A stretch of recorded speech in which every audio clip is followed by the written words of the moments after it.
Tervetuloa mukaan Kärkölän syötävän hyvät kylät-hankkeen podcast-sarjaan. Me jutellaan yrittäjien kanssa heidän maatiloista, meidän yrityksistä, yrittäjyydestä, sen mukanaan tuomista haasteista ja iloista siellä tuotteen takana. Tämä kuvataan täällä ravintola Villa Elinassa, Kärkölän Marttilassa ja minä olen Elina Töllinen. Äänen takaa löytyy Marko Simi ja kameran takaa Sinisimi. Tervetuloa mukaan. Me ollaan jutustelemassa Elina Töllisen kanssa Villa Elinassa ja Villa Elina on sun yritys. Normaalisti sä istut tässä podcast-juontajan paikalla, mutta nyt sillä puolella haastateltavana, niin jännittääkö yhtään? No kyllä joo, itsestä puhuminen on tietysti aina hankalaa. Paljon kivempi olla utelias ja kysellä muilta. Joo. Mutta nyt sä pääset avaamaan, että mistä Villa Elina on syntynyt ja pääset kertomaan vähän siitä, että mikä tämän talon historia on. Joo. No mä en tiedä kuinka kaukaa pitäisi lähteä liikkeelle, mutta lähdetään vaikka 1637 vuodesta. Okay. Eli tämän talon tarina on se, tämä on Ollilan suvun vanha maatila, mikä on tosiaan näitä ensimmäisiä kantatiloja täällä Kärkölässä ollut ja toi tie, joka tuosta talon takaa menee, niin on niitä Suomen ensimmäisiä teitä, joka on siellä 1400-luvulta, näkyy jo tuolla kartoissa. Okay. Eli se on vanha meritie, joka on niin kuin Hämeenlinnasta, kun se on lähtöisin ja merelle Porvooseen tehnyt sitten siinä matkaa sillä tiellä ja tämä Marttilan kylä on ollut tosi merkityksellinen ja täällä on paljon tätä historiahavinaa muutakin kuin vaan tämä Ollilan talo. Ja tämä on tosiaan meidän vanha sukupaikka ja onko 14 sukupolvi taitaa olla nyt, jotka tätä niin kuin viljelee ja touhuaa. Eli tämmöiset on niin kuin tämän talon puitteet. Ja tämä yrityksen tarina lähti sitten sillä lailla liikkeelle, että kun tästä talosta viimeinen isäntä, joka tästä käsin hallinnoi tätä tilaa, niin kuoli, se oli 2007 vuotta, niin itse muutin just silloin Norjasta tänne Suomeen takaisin, kun olin useamman vuoden siellä asustellut. Ja mä muutin sitten pojan kanssa tähän vuokralle, isä tämän silloin omisti ja opiskelin samaan aikaan restonomiksi. Ja kun mä olin siellä restonomikoulussa, niin mä tein sitten opinnäytetyönäni liiketoimintasuunnitelman tämmöiseen tämän kaltaisesta niin kuin yrityksestä. Ja no ei mennyt kuin muutama kuukausi, niin mä tapasin puolisoni, joka kasvattaa lihakarjaa Hausjärvellä. Okei. Eli mä olin sitten kerännyt isän kanssa tehdä talokaupat tästä talosta ja muutama kuukausi siitä tosiaan sitten tapasin hänet ja meidän oli hirmu hankala niin kuin asua ja elellä täällä, koska se karja on siellä Hausjärvellä. Niin mulle tuli sitten lähtö tästä omasta talostani sinne Hausjärvelle ja tämä oli vuokralla tämä talo muutaman vuoden. Mutta mulla sitten pöytälaatikossa se oman yrityksen liiketoimintasuunnitelma koputteli sieltä aina niin kuin alitajuntaan, että noinko olisi kuitenkin aika tälle yritykselle ja sitten me saatiin 2 tytärtä ja tytöt oli vielä aika pieniä ja mä mietin aina, että sitten kun tytöt on kouluiässä, niin mä polkaisen käyntiin tämän mun yritykseni. Mutta tytöt ei kerennyt ihan kouluikään, kun jotenkin tuli sellainen tunne, että ihminen ei niin kuin mitenkään tehokkuudessa ainakaan parane vanhemmiten, että alkoi tulla sellainen olo, että kello tikittää, ja mä olin aina ajatellut, että kun mä aloitan yrittäjänä, niin mulla on jotenkin niin kuin pankkitili täys rahaa ja talo remontoituna ja kaikki on valmista ja sit mä voin aloittaa. Mutta mulla vaan yhtäkkiä tuli semmoinen tunne, että jos mä aion, niin se on niin kuin aloitettava nyt ja ihan sama missä kunnossa niin kuin talous tai tämä talo on. Että mun on lähettävä liikkeelle ja sitten pikkuhiljaa niin kuin tulorahoituksella laitettava sitä yritystä kuntoon. Ja niin mä sitten kaivoin sen liiketoimintasuunnitelman sieltä pöytälaatikosta ja rohkeasti sitten, se oli silloin vuonna 2019, tein päätöksen, irtisanouduin työstäni ja täällä aloitettiin remontit ja suuret suunnitelmat, että 20 keväällä tärähtää ja kovaa, että sitten aloitetaan semmoisella niin kuin hulapalolla, että keltään ei jää huomaamatta, että tämmöinen yritys on tänne kylälle tullut. Mutta kaikki varmasti muistaa sen vuoden 20 kevään, että se oli vähän erilainen hulapalo sitten lopulta, mitä silloin oli. Ja mikään ei mennyt niin kuin piti tietenkään, eikä ole mennyt niin kuin sen jälkeenkään, että mä oon nyt 5 vuotta tässä toiminut yrittäjänä ja mun päätuote piti olla yksityistilaisuudet, joita ei silloin vuonna 2020 kyllä montaa järjestetty. Niinpä. Ja sitten oli pakko keksiä niin kuin jotain ja me aloitettiin sitten sillain, että oli kesäkahvilaa ja sen ympärille sitten ruvettiin keksimään vähän niin kuin muutakin, että oli musailtoja ja sen sellaista siinä sitten niin kuin mukana. Että sillä lailla tämä yritys on niin kuin saanut alkunsa. Eli alusta asti olet saanut olla aika luova ja joutunut aika kovaan paikkaan heti. No joo, tämä on ollut kyllä niin kuin silleen aika koettelemus, että en mä niin kuin odottanut tai olettanutkaan, että naureskelinkin silloin aikoinaan, kun niitä liiketoimintasuunnitelmia ja budjetteja kaikki kyseli, niin kyllä mä aina silloin sanoin, että nämä on ihan höpölöpöä, että elämä ei ole ikinä mennyt niin kuin sen on suunnitellut. En usko, että tämä yrityskään. Mutta toki ei nyt ihan tuommoista koronan kaltaista juttua olisi niin kuin hoksannut, että näinkin voi käydä, että toki ne meni sitten ihan täysin toisella lailla kuin mitä ajattelin. Mutta joo, luovuutta on käytetty ja monenlaisia juttuja on kokeiltu ja silloin varsinkin korona-aikaan niin monia tapahtumia tai niin kuin suunnittelin, tein valtavan työn niiden eteen, mutta sitten niitä ei saatukaan järjestää. Et me jouduttiin niin kuin perumaan niitä. Joo. Ja sitten täällä on ollut Kärkölän teatteri on ollut täällä yhtenä kesänä. Se oli hauska kesä ja kävi paljon asiakkaita ja meillä on ollut tosiaan erilaisia tilaisuuksia lapsille ja joulusesonkia ja vähän on kokeiltu kaikenlaista.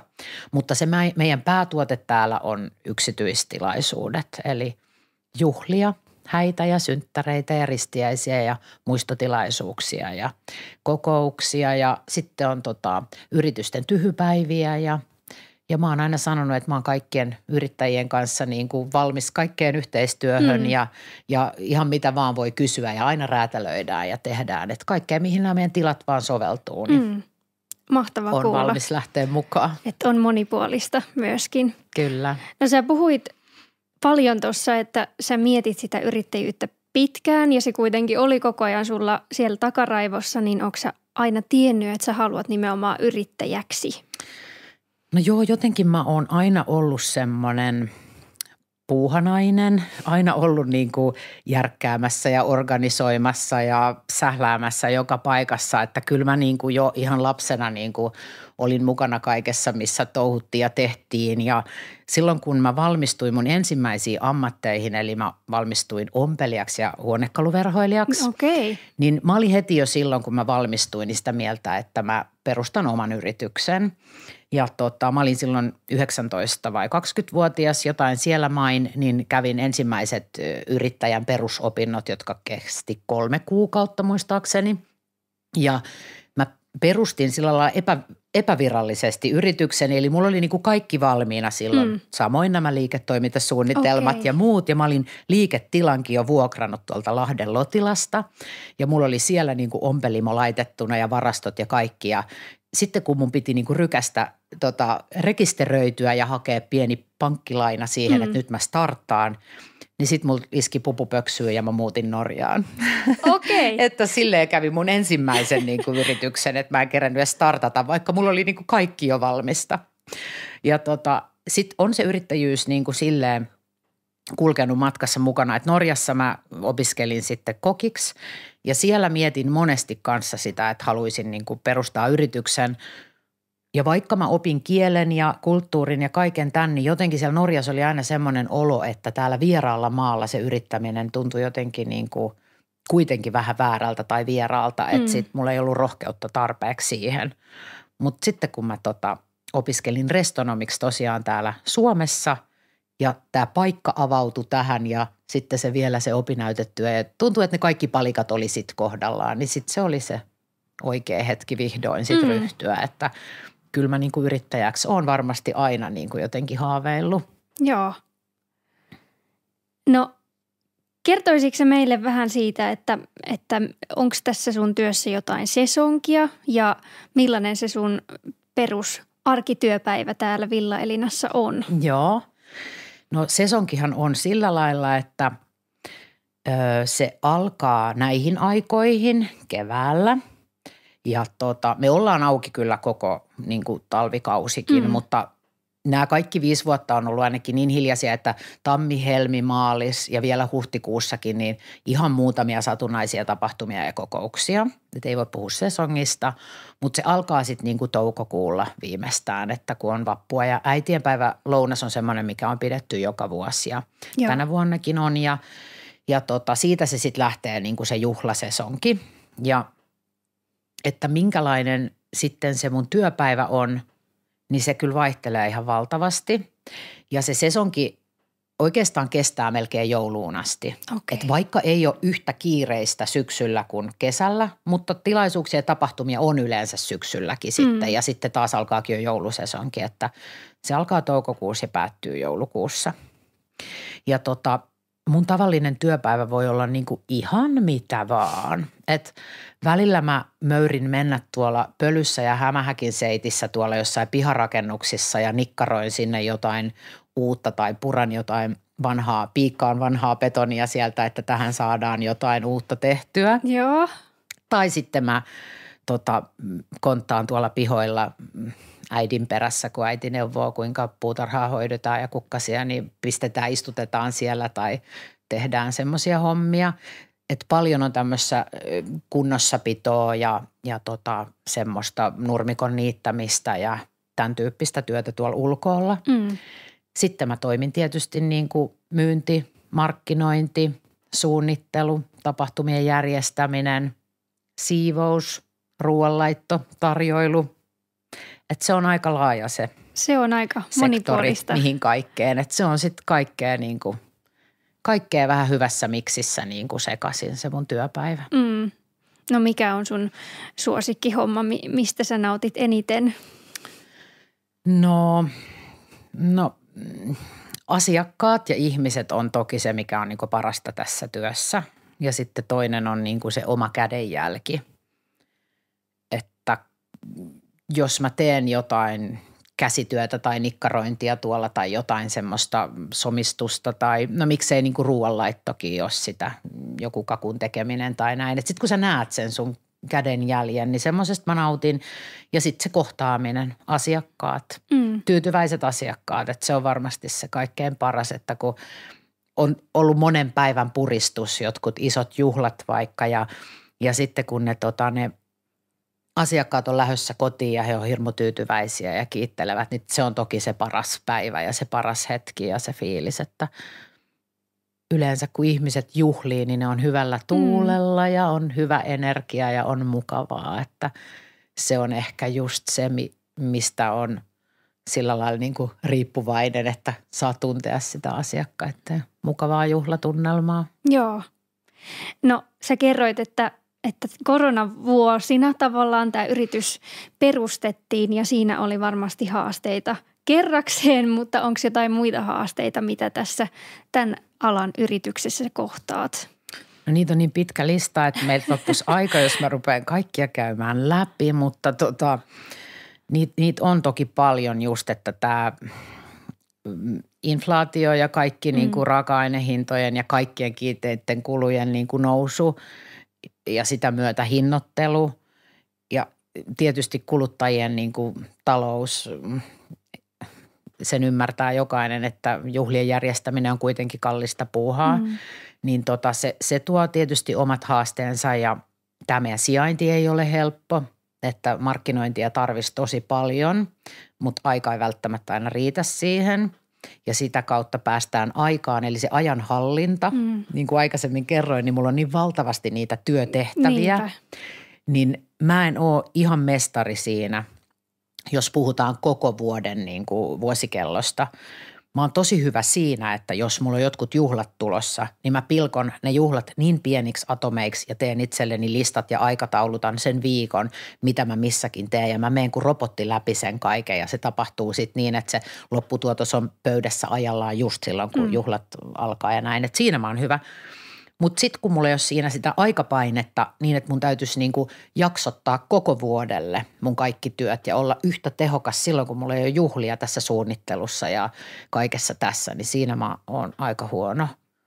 Että mä menen varmaan johonkin semmoiseen horrokseen sitten silloin, kun mulla ei ole niin paljon töitä, että mä en enää olekaan yhtä tehokas.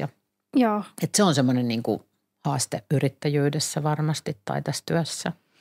No mikä sitten on se paras osuus? Vähän niistä jutuista juteltiinkin, mutta onko jotain muuta? Asiakkaat ja se, miksi mä niinku tykkään tästä, ravintola-ala on niinku raskasta henkisesti ja fyysisesti, varsinkin silloin, kun sä oot vastuussa siitä niinku koko kokonaisuudesta.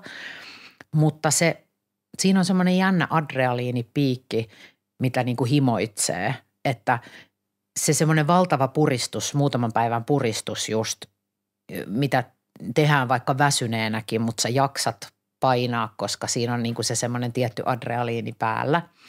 Ja sitten kun se on ohi, niin se semmoinen wow-fiilis. Niin se on upea fiilis kyllä, että sen takia mä oon aina tykännyt niinku kaikista niinku aikaisemmassa työssänikin, että mennä keikoille.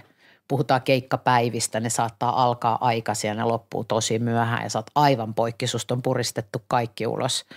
Että se on varmaan sama kuin jollain himourheilijoilla, niin kuin, että sen tosi pitkän lenkin jälkeen sulla on niin hyvä fiilis. Niin se on varmaan sitä samaa, mitä tässäkin tulee. Niin mä tykkään siitä.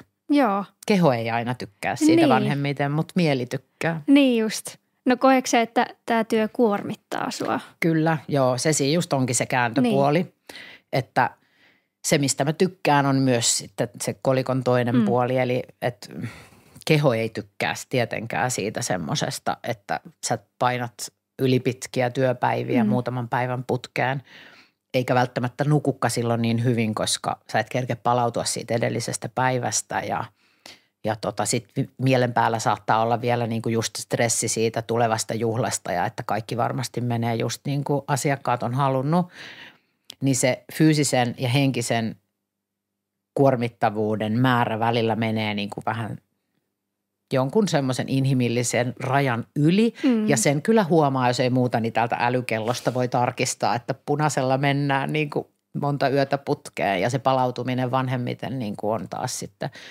vie aikaa. No mutta mitä keinoja sulla on siihen palautumiseen?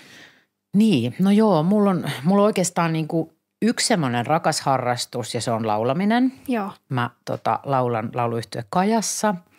Aikaisemmin lauloin yksinänikin soolojuttuja, mutta nyt en enää ole tämän työn myötä sitten kerännyt, kun harrastaa sitä laulamista siellä yhdessä. Mutta se on tosi palauttava harrastus. Tosin en aina pääse osallistumaan just sitten taas tämän yrittäjyyden, mutta aina kun vaan mahdollista, niin menen, koska se on tosi palauttavaa. Laulamista on tutkittu ihan hirveästi. Sillä on ihan valtavia terveyshyötyjä ja sitä kannattaisi kaikkien ihmisten tehdä, vaikka et olisikaan laulaja tai harrastaisi laulamista, niin tämmöinen äänen tuottaminen, niin sillä on omat terveyshyötynsä, kun se rentouttaa vaan kehoa ja mieltä.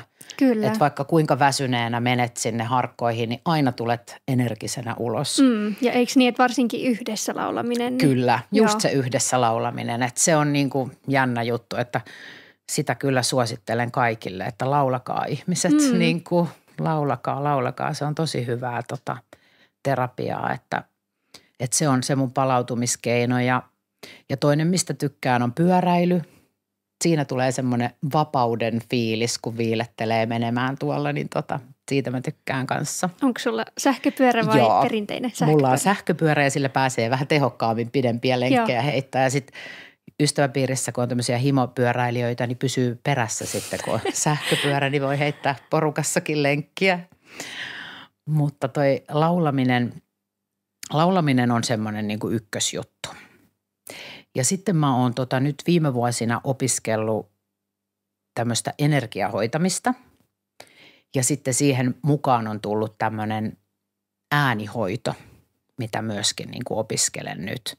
Et se ei liity millään tavalla niin kuin ravintola-alaan, mutta mua kiinnostaa just sen takia se, että kun mä oon tarvinnut niin kuin tähän omaan palautumiseen löytää niitä keinoja, niin jos mä opettelisin hyvin sen, niin musta olisi kiva sitten niin kuin hiljaisempina sesonkeina niin kuin auttaa muitakin sitä kautta, että saa nähdä tulevaisuudessa, että saako Villa Elinasta sitten tämmöisiä ääni kautta energiahoitoja niin kuin hermoston palauttamiseen ja rentoutukseen ja tämmöiseen tämän tyyppiseen, että sekin on mahdollista vielä tulevassa. Vau, kuulostaa tosi hienolta. Joo, niistä ehkä lisää sitten myöhemmin. Joo.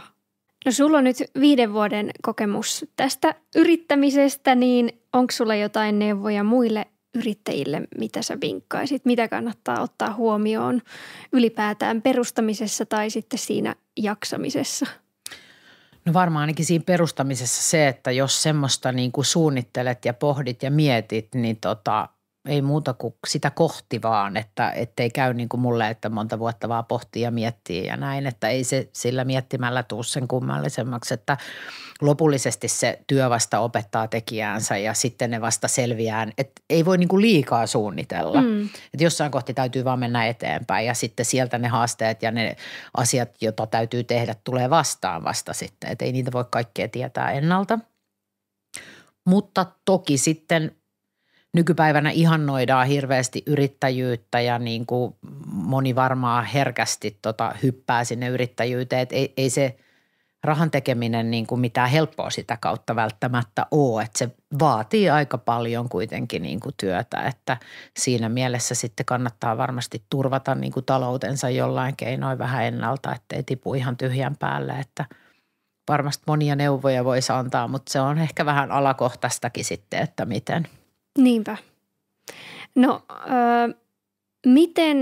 miten Villa Elinaan on löytynyt asiakkaita? Onko tänne löytänyt asiakaskuntaa? Miten sä myyt tätä palvelua?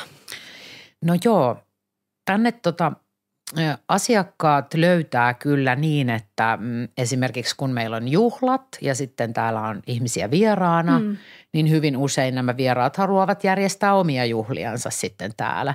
Että kyllä se on se niin sanottu puskaradio tai sitten just se, että on tultu käymään meillä vaikka musaillassa ja on huomattu, että onpa kivat puitteet, just sopisi mun tilaisuuteen tai juhlaan, niin näin on varmaan niin kuin suurin asiakaskunta mennyt. Joo. Että toki markkinoin Facebookissa ja Instagramissa, mutta mä en ole siinä kauhean hyvä. Mulla saattaa olla hirveästi hyviä ideoita, mutta jotta ne menis niin kuin ulos asti, niin siinä on vielä paljon tekemistä, koska varsinkin silloin sesonkiaikaan. Ja mä tiedostan sen, että nykypäivänä on paljon työkaluja ja juttuja, että ne, jos sen tekisi suunnitelmallisesti ja huolellisemmin, niin ne tulisi tasaisesti ulos. Ja tähän täytyy toki nyt itsekin tarttua ja tämän hankkeen myötäkin sitä nyt harjoitellaan. Niinpä. Ja sitten just se, että siitä omasta tuotteesta niin kuin ylpeästi puhuminen voi olla niin kuin myös vaikeaa. Että itselle tulee semmoinen vähän vähättelevä olo, että jos mä mietin vaikka hääasiakkaita, niin moni on kysynyt, että miksi et sä markkinoit tätä tonne hääpalstoille ja messuille ja muuta. Niin mä koen, että tämä tuote ei ole vielä valmis siihen. Eli me voidaan ottaa kauniita kuvia jostain päin, mutta ne ei ehkä kerro koko totuutta. Että mä jotenkin haluaisin, että tämä kokonaisuus olisi vielä ehyempi ja parempi ennen kuin lähdetään niin kuin semmoista isoa markkinointia tekemään. Niin se on ehkä oma mieli jarruttanut siellä myöskin vähän. Niin just.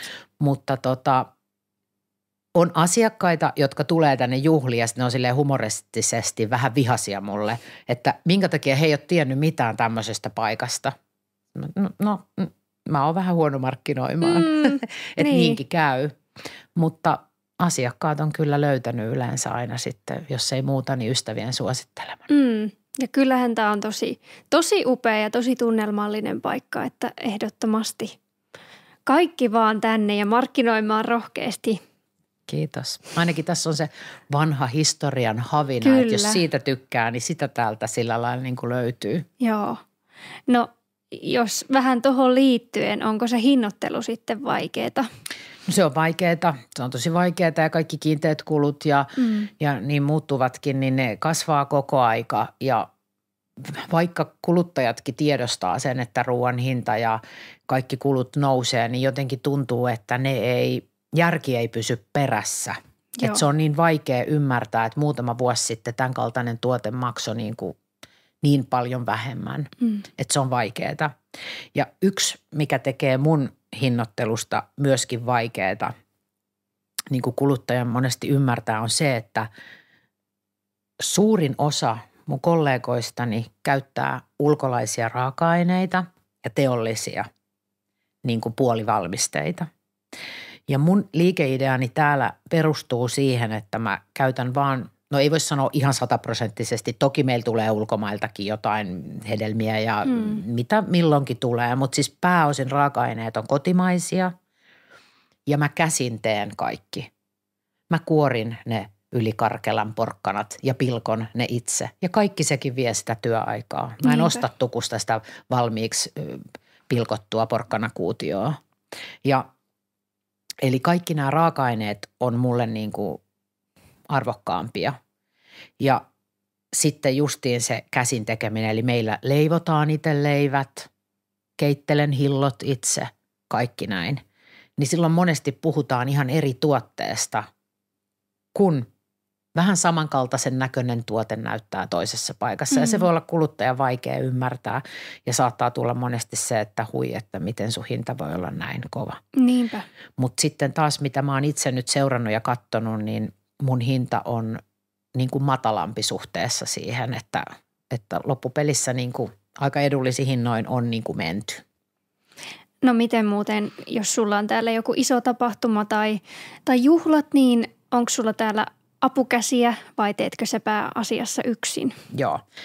No kaiken tämän niin kuin ruuan ja tämän puolen mä teen yksin, mutta sitten mulla ei ole täällä oikeastaan koskaan ollut ketään virallisesti sillä lailla palkkalistoilla, että tämmöisiä sesonkiapulaisia on sitten ollut ja ne on ollut pääosin näitä lähitienoon nuoria, joita mä oon sitten niin kuin saanut työllistää. Mahtavaa. Joo, ja se on ollut mulle vähän semmoinen niin kuin arvokysymys myöskin, niin kuin että toki jos mä ottaisin tänne ammattilaisen tarjoilijan, niin hän hoitaisi sen saman työn varmasti niin kuin mitä vaikka 2 nuorta, jotka on vasta oppimassa sitä työtä.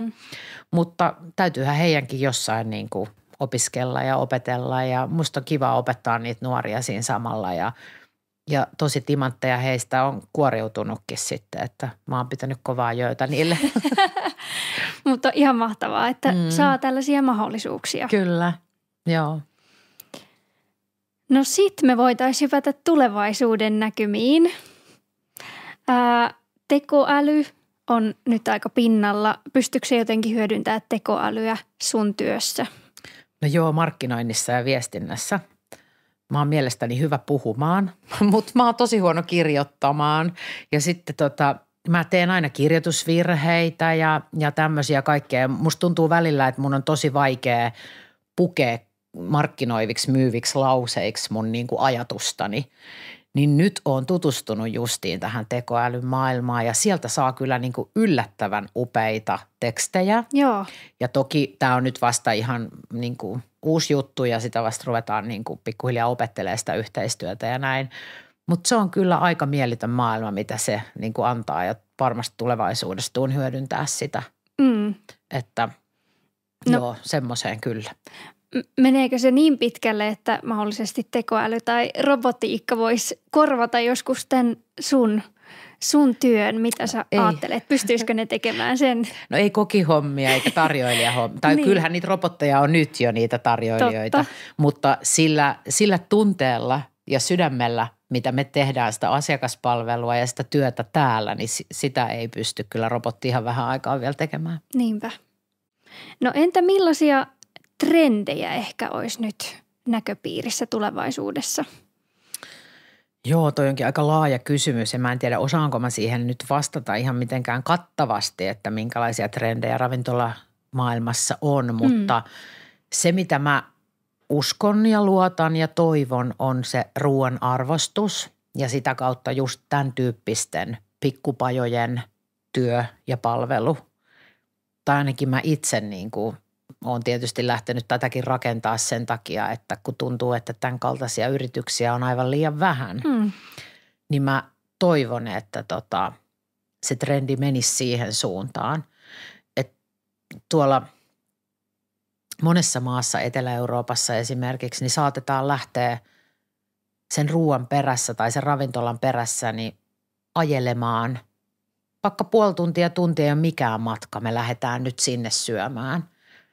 Mutta jotenkin Suomessa se saattaa olla niin, että mennään siihen lähihuoltsikalle, kun siitä saa kaikkea kerralla. Että mä toivon, että tämä menisi enemmän siihen, että kun mennään ulos syömään tai näin, niin tehdään siitä semmoinen retki ja elämys ja äänestetään just jaloilla siinä, että ketä kannatetaan. Kannatettaisiin pienyrittäjiä ja kotimaista ruokaa ja semmoisia, että oltaisiin kiinnostuneita siitä, että mitä siinä lautasella on. Että monesti saattaa olla joku hieno kurmea ravintola, joka antaa ymmärtää hintojensakin puolesta jo, että heillä on kotimaiset raaka-aineet. Että mä toivoisin, että kuluttajat vähän kyselisivät ja tiedustelisivat. Ja yleensä silloin, kun sitä ei alleviivata, että on kotimaista, niin se yleensä silloin ei ole sitä. Niin, että mä toivon, että se trendi menisi siihen suuntaan.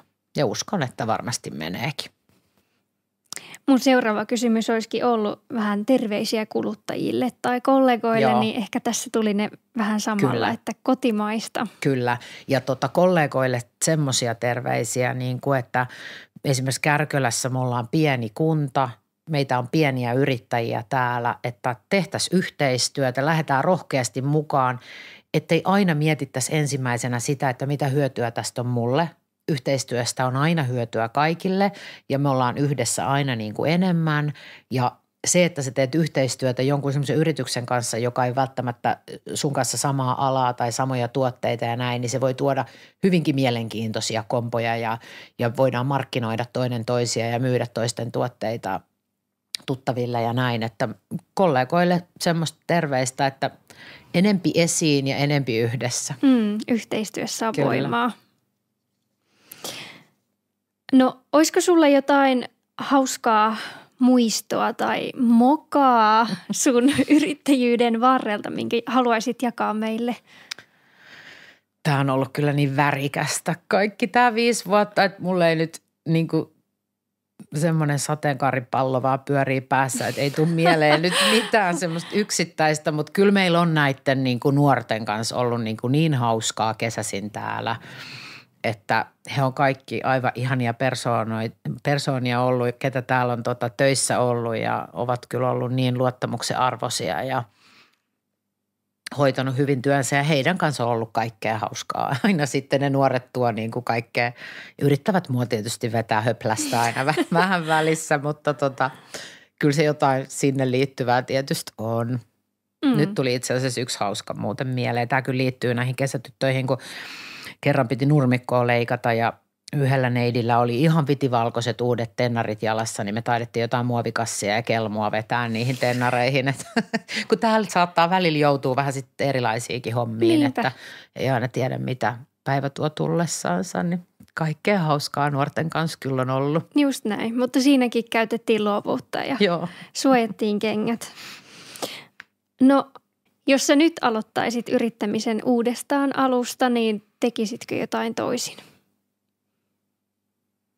Jaa, tosi vaikea.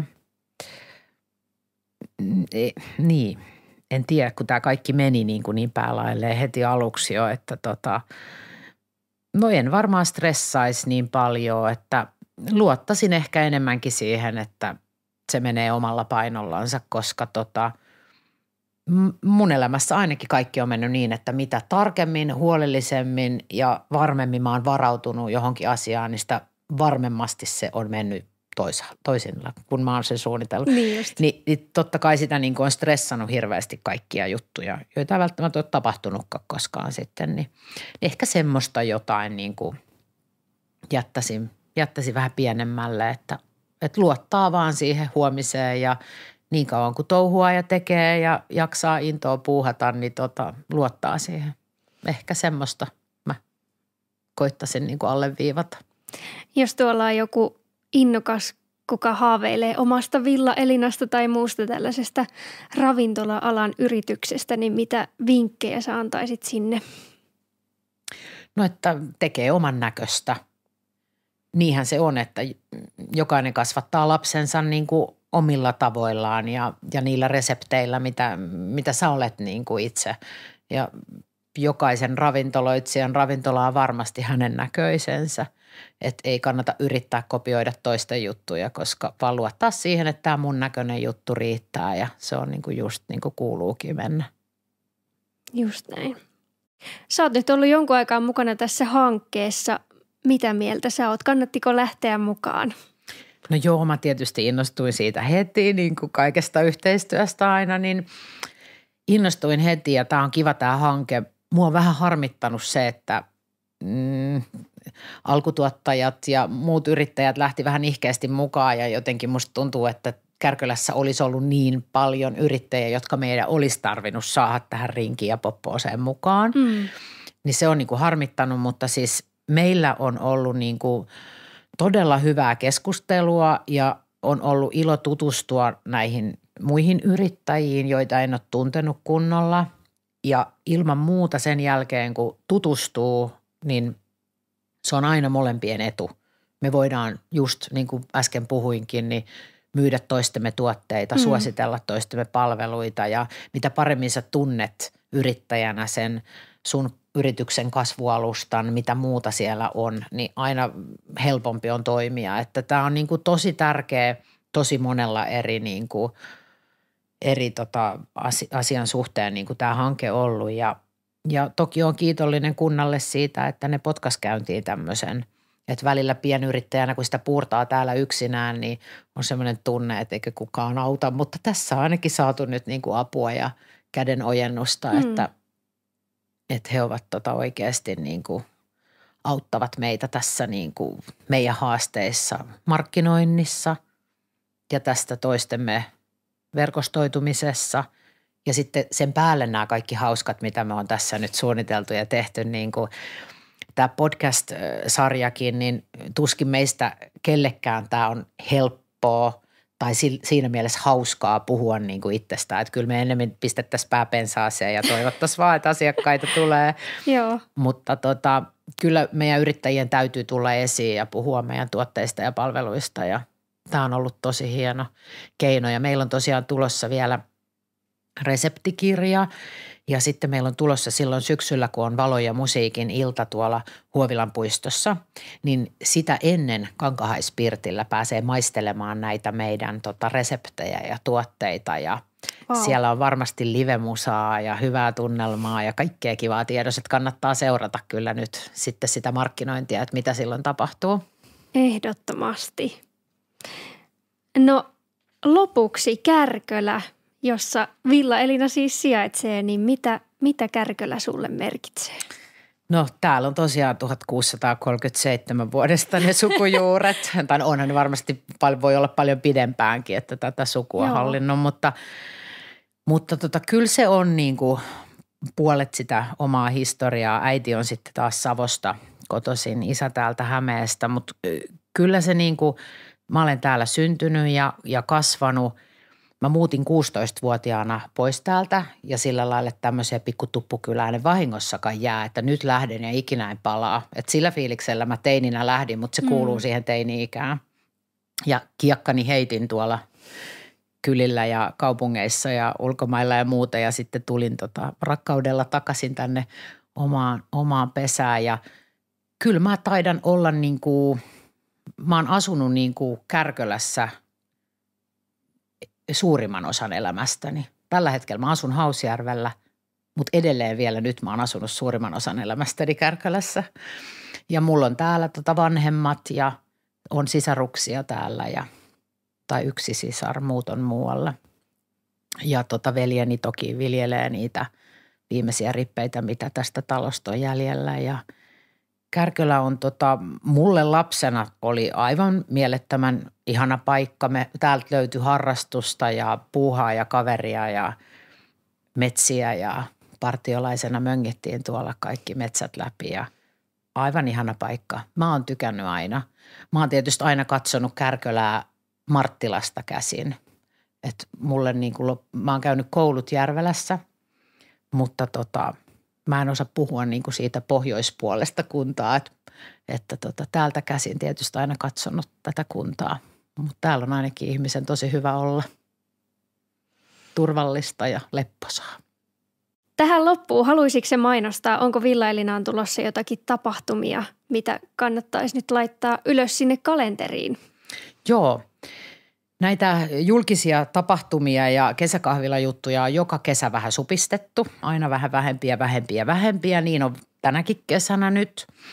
Eli meillä on me ollaan auki nyt äitienpäivänä ja sitten on tulossa Villa Elinan 5-vuotissyntymäpäivät. Okei, ja wow. silloin on musailta, eli 27.6. Se on viikko juhannuksen jälkeen.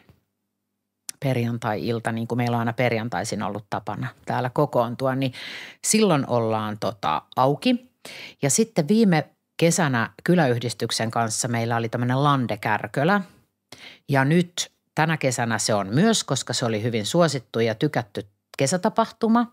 Ja tämä Lande-Kärkölä-päivä on 12.7. Se on lauantai ja siitä varmasti tiedotetaan sitten lisää kanssa. Niin nämä 2 tapahtumaa on ainakin tänä kesänä. Ja somessa kannattaa seurata, eikö näin? Kyllä. Kiitos Elina, että avasit Villa Elinan tarinaa ja sun yrittäjyyttä meille kaikille. Kiitos. Kiitos.